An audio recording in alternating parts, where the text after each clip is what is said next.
Yes, but means yes to my world, but to your world. Yes, and means yes to my world and to your world. And in yes, and, it means you play along. It means you go with.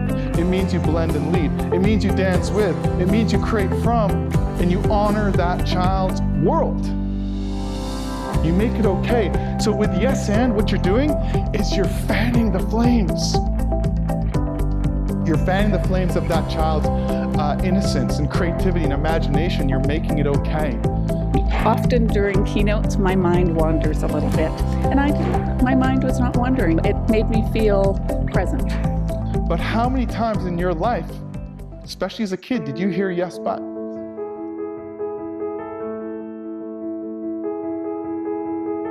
Why are we in such a rush to make children become little adults? Why do we need to do it at all? Do we not trust a child? Do we not trust that childhood is enough? If you hear yes, but enough times, your fire is going to dampen. Your fire is not going to want to come out and play. And that's what come out and play means, by the way.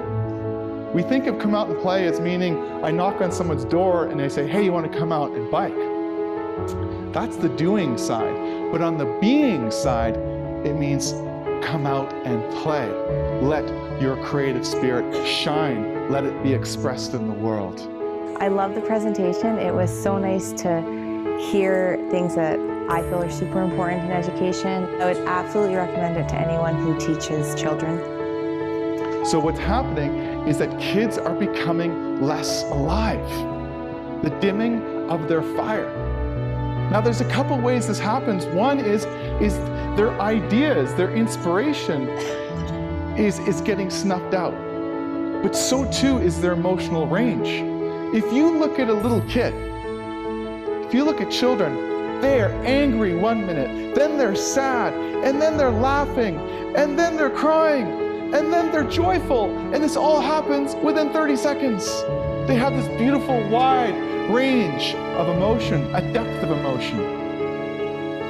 But the thing is, if we say, don't be silly, anger is inappropriate, then what happens is that our range of emotion, our fire gets squashed, gets stifled, and we become less alive.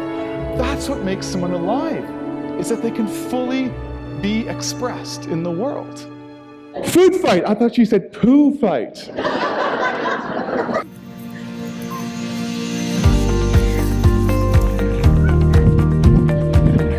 No inhibition. Do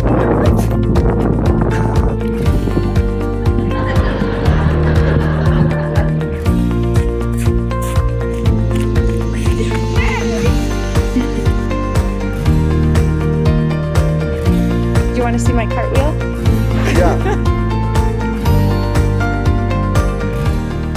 That is to let your fire burn. What that means is that you be playful, imaginative, curious, eager, inquisitive.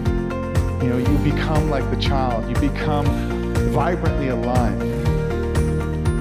So to become those things, there needs to be a little bit of letting go of control. You have to surrender your guard a bit. You have to become a little bit unadulterated to let your fire burn.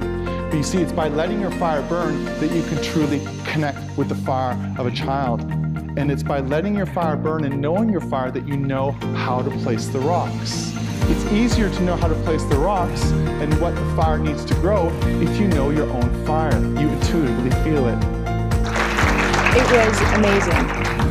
Vince just made me laugh repeatedly, reminded me why I'm a teacher, why I work with kids.